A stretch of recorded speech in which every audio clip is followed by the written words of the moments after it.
দুদক এক নম্বরে বলতে চাই, তাদের স্প্রেডশিটে 20টি মতো প্রস্তাবনা ছিল, সুপারিশ ছিল। 20টার মধ্যে আমরা 11টাতে সরাসরি একমত, আর 7টা কি 8টাতে আমরা মন্তব্য সহ নীতিগতভাবে একমত। শুধুমাত্র একটি প্রস্তাবের মধ্যে আমরা ভিন্ন মত পোষণ করেছি মন্তব্য সহ, কারণ ওখানে একটা আইন সংশোধনের বিষয় রয়েছে আয়কর সংক্রান্ত। প্রশাসনের যে সমস্ত প্রস্তাবগুলো আমরা পেয়েছি প্রশাসন সংস্কার কমিশন থেকে, সেখানে আমরা প্রায় অর্ধেক বিষয়ে একমত। 26টার মতো প্রস্তাবনা ওখানে আছে, আর বাকি অর্ধেক বিষয়ে আমাদের মতামত আছে, মন্তব্য আছে। বিস্তারিত আলাপ আলোচনার মধ্য দিয়ে সেগুলো একটা জায়গায় আসা যাবে। তার মধ্যে একটি গুরুত্বপূর্ণ বিষয় হচ্ছে কর্মকর্তাদের, অফিসারদের সচিব পর্যায়ে পদোন্নতির জন্য বিভিন্ন স্টেজ থেকে বিদ্যমান এসএসপি ব্যবস্থা বাতিলের একটা সুপারিশ করা হয়েছে, যার সাথে আমরা একমত নই। তার পরিবর্তে মন্ত্রিপরিষদ কমিটি করার একটা প্রস্তাবনা দেওয়া হয়েছে। আমরা মনে করি তার মধ্য দিয়ে এখানে প্রশাসনে রাজনীতিকরণ হওয়ার সম্ভাবনা আছে, সেজন্য আমরা এটা দ্বিমত পোষণ করছি। আর একটা বিষয়ে প্রমোশনের ক্ষেত্রে প্রস্তাবনা যেটা দেয়া হয়েছে, সেটা আদালতের একটি রায় আছে, সেই আদালতের রায় বহাল থাকা অবস্থায় ওই বিষয়ে আমরা কোনো মন্তব্য করতে চাইনি। এটা স্ট্যাটাস কো রাখাটাই আমরা বাঞ্ছনীয় মনে করি। বিচার বিভাগের ক্ষেত্রে প্রায় সকল প্রস্তাবের সাথে আমরা একমত। যেহেতু আপনারা জানেন যে আমরা আমাদের 31 দফা প্রস্তাবের মধ্যে বিচার বিভাগের পূর্ণাঙ্গ স্বাধীনতার জন্য অনেকগুলো প্রস্তাব আমরা ওখানে দিয়েছিলাম। চিফ জাস্টিসকে প্রধান করে আমরা পূর্ণাঙ্গভাবে অধস্তন আদালতের নিয়ন্ত্রণ ক্ষমতা সুপ্রিম কোর্টের হাতে রাখতে চাই, সেটা আমাদের প্রস্তাব। যাতে করে সুপ্রিম কোর্টের আলাদা একটি সেক্রেটারিয়েট হবে, সেই প্রস্তাবের সাথে আমরা একমত। আর্থিক ব্যবস্থাপনার ক্ষেত্রে পরবর্তীতে বাজেট কি হবে না হবে সেটা বিস্তারিত আলোচনার দাবি রাখে, সেটা আমরা মন্তব্য দিয়েছি। এভাবে সুপ্রিম জুডিশিয়াল কাউন্সিল, আপনারা জানেন এটা অলরেডি 15th অ্যামেন্ডমেন্ট মামলায় হাইকোর্টের রায় এটা বহাল হয়েছে, এবং সুপ্রিম জুডিশিয়াল কাউন্সিলের আদলে আমরা লোয়ার জুডিশিয়ারির জন্য লোয়ার জুডিশিয়াল কাউন্সিল প্রস্তাব করেছি, যাতে একটা অ্যাকাউন্টেবিলিটি থাকে লোয়ার জুডিশিয়ারির। সেটা বিস্তারিত আলোচনা পরে করা যাবে যখন এই স্টেজটা আসবে। কিন্তু এখানে সেক্রেটারিয়েট প্রতিষ্ঠার মধ্য দিয়ে লোয়ার জুডিশিয়ারির অ্যাকাউন্টেবিলিটি কতটুকু নিশ্চিত কিভাবে করা যাবে, সেটা সুপ্রিম কোর্টের বিষয়ে চিফ জাস্টিসের সাথে আলোচনা করার প্রয়োজন আছে বলে মনে করি। আর অন্যান্য বিষয়ে জুডিশিয়ারির পূর্ণাঙ্গ স্বাধীনতার জন্য যে সমস্ত প্রস্তাব তারা দিয়েছে, সেটা সবগুলোর সাথে আমরা একমত, এবং আমাদের নিজস্ব অভিমত আছে। তো বিচার বিভাগের ক্ষেত্রে 4-5টি বিষয়ে আমরা একটু মন্তব্য সহকারে অন্য মতামত দিয়েছি, সেটা আলোচনার সময় বিস্তারিতভাবে আলোচনা করা যাবে। আমি আসি এবার নির্বাচন ব্যবস্থা এবং সর্বশেষে আসবো সংবিধানের বিষয়ে। নির্বাচন ব্যবস্থা সংস্কার সংক্রান্ত কমিশনের যে রিপোর্ট, সেই রিপোর্টে দেখা যায়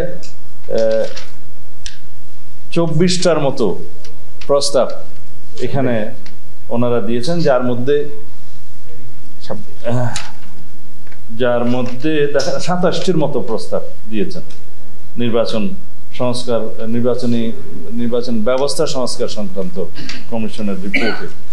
তাতে অধিকাংশ প্রস্তাব সংবিধান সংশোধনের সাথে সংশ্লিষ্ট।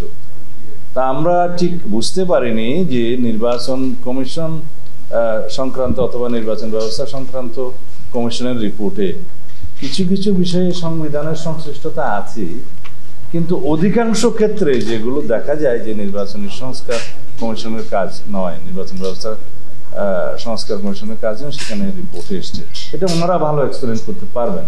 তা আমরা সেই বিষয়গুলো সংবিধান সংস্কার বিষয়ক রিপোর্টের মধ্যে আমরা মতামত দিয়েছি, এখানে সেটা শুধু উল্লেখ করেছি যেগুলো সংবিধান সংশ্লিষ্ট বিষয়, ওখানে আমরা মতামত দিয়েছি। একটি বিষয়ে আমরা ওখানে আমাদের মতামত পজিটিভলি দিয়েছি, কিন্তু নির্বাচন অনুষ্ঠানের সাথে সংশ্লিষ্ট নির্বাচন কমিশনের ক্ষমতাকে খর্ব করার জন্য এই সংস্কার কমিশন কিছু রিপোর্ট দিয়েছে, প্রতিবেদন দিয়েছে, যেগুলো আমরা মনে করি নির্বাচন কমিশনের স্বাধীনতার মধ্যে হস্তক্ষেপ, এবং যেগুলো আমরা মনে করি নির্বাচন কমিশনের এখতিয়ারের মধ্যেই থাকা দরকার। যেমন একটি হলো যে এনআইডি যদি আলাদা কোনো স্বতন্ত্র কোনো প্রতিষ্ঠানের কাছে দেয়া হয়, তাহলে নির্বাচন কমিশনকে বারবার এনআইডি বিষয়ক সমস্ত সহযোগিতার জন্য অন্য প্রতিষ্ঠানের কাছে যেতে হবে। তার চাইতে বর্তমানে যে বহাল আছে, অবশ্য একটা আইন আছে, এটা আওয়ামী লীগের সময় করেছে, যে এনআইডির কার্যক্রম স্বরাষ্ট্র মন্ত্রণালয়ের অধীনে নিয়ে যাওয়া হয়েছে। আইনটি এখনো বাতিল করা হয়নি, বাতিলের জন্য বিবেচনাধীন ছিল। আমরা মনে করি আইনটা বাতিল করে এনআইডির কার্যক্রম পুরোটাই নির্বাচন কমিশনের হাতে রাখা উচিত। আরেকটা বিষয় হচ্ছে ডিলিমিটেশন, এই যে সীমানা নির্ধারণ নির্বাচনী এলাকার, সেটা আইন অনুসারে নির্বাচন কমিশনের এখতিয়ার, এবং নির্বাচন কমিশনের আইন আছে এবং সংশ্লিষ্ট সাংবিধানিক এখতিয়ার, এবং নির্বাচন কমিশনের সেই আইনে সামান্য একটা প্রিন্টিং মিস্টেক ছিল, সেটা আমরা মাননীয় প্রধান উপদেষ্টার হাতে দিয়েছিলাম, নির্বাচন কমিশনের সাথে আলাপ করেছিলাম, আইন মন্ত্রণালয়ে বিষয়টি গিয়েছে, কিন্তু সেটা এখনো সংশোধন হয় নাই। না হওয়ার কারণে নির্বাচন কমিশন এখন ডিলিমিটেশন সংক্রান্ত কোনো শুনানি করতে পারছে না। তার ফলে নির্বাচনের আয়োজনের ক্ষেত্রে কিছুটা জটিলতা সৃষ্টি হতে পারে। আমরা সরকারকে আহ্বান জানাবো যে অর্ডিন্যান্সের মাধ্যমে সেটা সংশোধনীটা দিয়ে নির্বাচন কমিশনের হাতে ডিলিমিটেশনের এখতিয়ারটা রাখা হোক, আলাদা কোনো প্রতিষ্ঠানের হাতে রাখার বিষয়টা আমরা নাকচ করছি। সেটা যদি পরে বিস্তারিত আলোচনা করা যায়, সেটা তখন আমরা বুঝিয়ে বলবো। আর একটা বিষয় হচ্ছে যে নির্বাচন কমিশনকে দায়বদ্ধতার জন্য সংসদীয় স্থায়ী কমিটির কাছে জবাবদিহিতা করতে হবে বলে একটা সুপারিশ এসছে।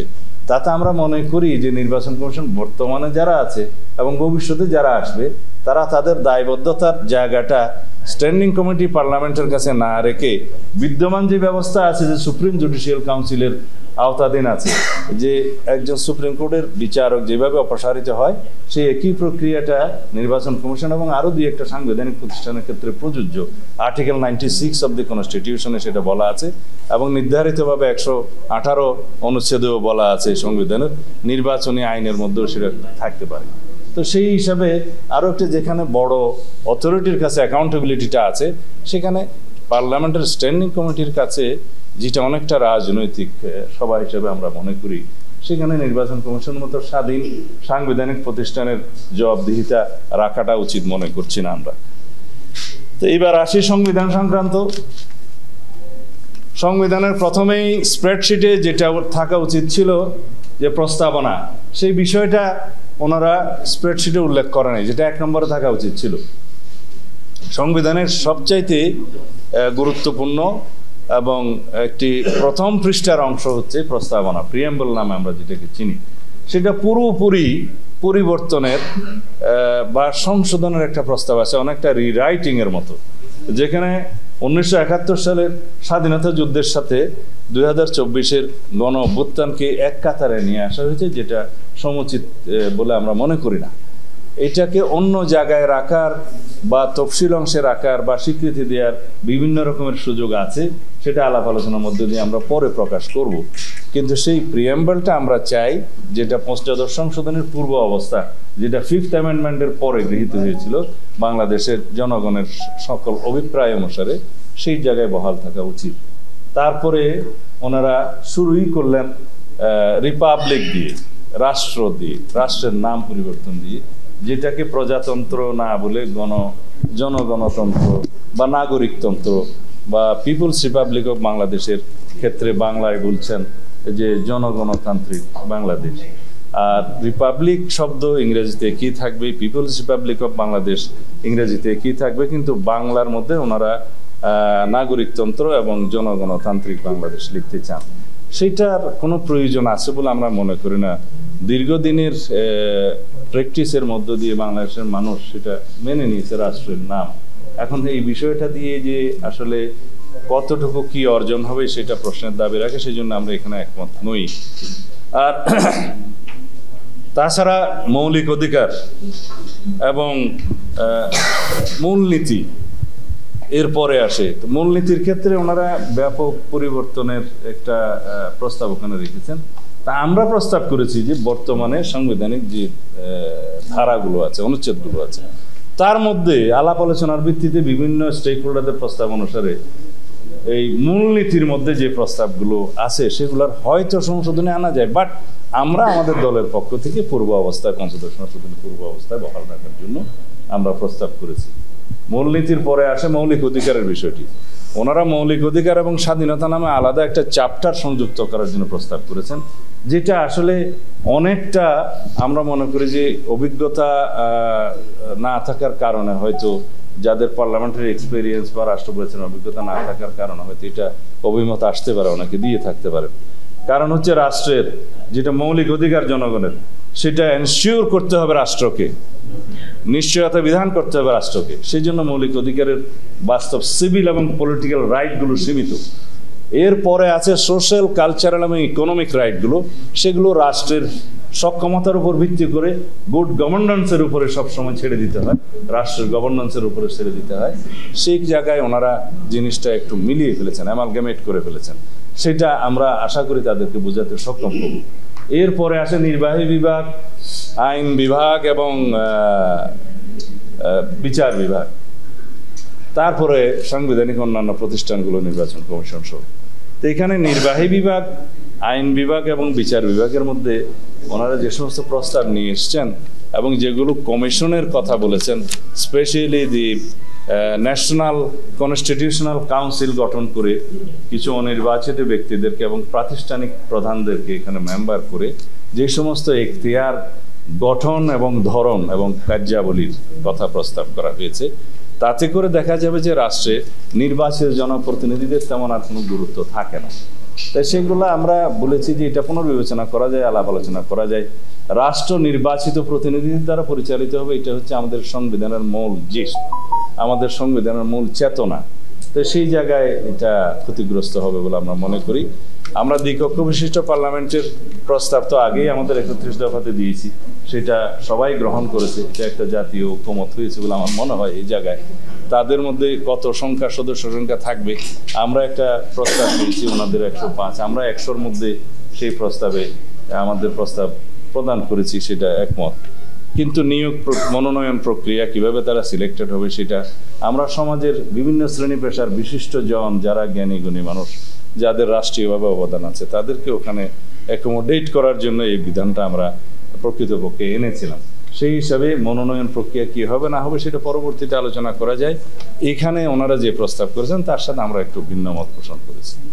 এছাড়া মহিলাদেরকে আরও বেশি ক্ষমতায়ন করার জন্য, নারীদের ক্ষমতায়ন করার জন্য সাংবিধানিকভাবে আমরা সংসদীয় আসন বিদ্যমান যে 50 আছে সেখান থেকে 100-তে উন্নীত করার প্রস্তাব করেছি এবং সেটারও মনোনয়ন প্রক্রিয়া বিদ্যমান ব্যবস্থায় যেভাবে আছে সেভাবে রাখাটা আমরা সমীচীন মনে করি। এখানে ওনাদের সাথে আমাদের ভিন্ন মত আছে মনোনয়ন প্রক্রিয়া বা সিলেকশন প্রসিডিউরের মধ্যে। মোটামুটি এগুলোই যে সংবিধানের প্রায় শতাধিক প্রস্তাবের মধ্যে এখানে স্প্রেডশিটে মাত্র কতটা এসছে, 57টা মনে হয় এসছে স্প্রেডশিটে।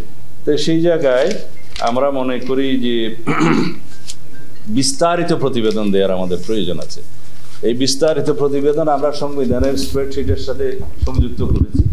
অন্যান্য 2-1টি কমিশন প্রস্তাবের সাথে বিস্তারিত প্রতিবেদন আমরা কয়েকদিন পরে দেব, তাদেরকে জানিয়েছি এই বন্ধের পরে আমরা দেব, যেহেতু এগুলা সবই অত্যন্ত গুরুত্বপূর্ণ ব্যাপার। পুরোপুরি তাদের পুস্তকটাতেই যেখানে সমস্ত সুপারিশ ছড়িয়ে ছিটিয়ে আছে, এগুলো এক জায়গায় এনে আমরা বিস্তারিত প্রতিবেদনগুলো দেব। স্প্রেডশিটের যে প্রতিবেদন সেটা খুবই সারাংশ টাইপের, বিভ্রান্তি যাতে না হয় সেই জন্য আমরা এগুলো দেবো। আজকে আমরা সংবিধানের স্প্রেডশিটের সাথে বিস্তারিত প্রতিবেদন সংযুক্ত করেছি, আর 2-1টা কমিশনের স্প্রেডশিটের সাথে বিস্তারিত প্রতিবেদন সংযুক্ত আজকে করতে পারিনি, সেটা কয়েকদিন পরে আমরা দেবো, ওনাদেরকে আমরা জানিয়েছি। আমার বক্তব্য আপাতত এখানে শেষ করছি। আপনাদের যদি দুই একটা প্রশ্ন থাকে, সবাই বললে তো হবে না, একজন করে বলেন।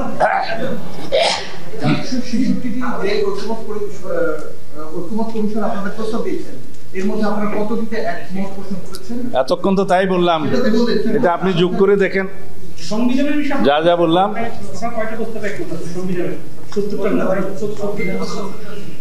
সংবিধানে 100-রও অধিক পূর্ণাঙ্গ প্রস্তাবে আছে, সুপারিশমালায় আছে। ওনারা যে পুস্তকটা দিয়েছেন সুপারিশমালার মধ্যে পৃষ্ঠা নম্বর 45 থেকে 72 পর্যন্ত মোট 28 পৃষ্ঠায় যে প্রস্তাবগুলো দিয়েছে সেখানে 105টার বেশি প্রস্তাব আছে, কিন্তু স্প্রেডশিট ওনারা দিয়েছেন কেবল, হয়তো আমি তো অতটা পাইনি, আমি আর একটু কম পেয়েছি, 57টি পেয়েছি আমি, তো এটা এখন বলেছি একটু। তো সেইখানে আমরা মতামত দিয়েছি, এটা আপনারা ওনার কমিশনের কাছে জানতে চাইতে পারেন যে কোনটাতে আমরা কি কি দিয়েছি। সবগুলো তো মুখস্থ নেই, আমরা ওখানে দিয়েছি প্রায় যেগুলো একমত হওয়া উচিত ওখানে আমরা একমত হয়েছি, আর যেগুলো আমাদের ভিন্ন মতামত দেওয়া প্রয়োজন মন্তব্য সহকারে আমরা দিয়েছি। মোটামুটি আমরা পুরোপুরি সহযোগিতার মধ্যে আছি। এই